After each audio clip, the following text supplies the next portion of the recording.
Hey everyone, welcome back.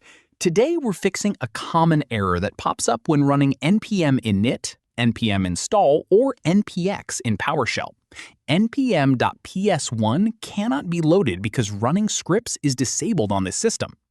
Don't worry, this is just a standard security feature in Windows PowerShell, and in this video I'll show you 3 quick ways to fix it. Why this happens? This error happens because Windows PowerShell sets its default execution policy to restricted.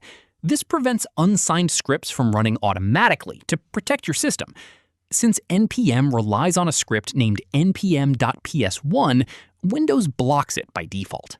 Solution 1. Quick workaround via command prompt. The fastest way around this, without touching any system permissions or execution policies, is to simply switch your terminal profile from PowerShell to command prompt, or CMD. Command prompt doesn't enforce PowerShell execution policies, so your npm commands will work right away. Solution 2, temporary fix for current session.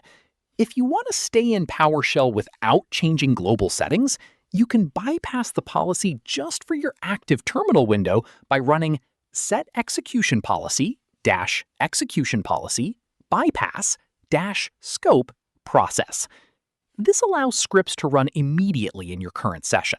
The main disadvantage here is that it's only temporary. As soon as you close or restart your terminal, the error will come back and you'll have to run the command again. Solution 3. Permanent fix for your user account. Recommended. If you want a permanent solution, so you never have to deal with this error again, open PowerShell and run Set-ExecutionPolicy-executionPolicy RemoteSigned-scope CurrentUser. This permanently allows local scripts to run for your user account without affecting system-wide security policies. And that's it.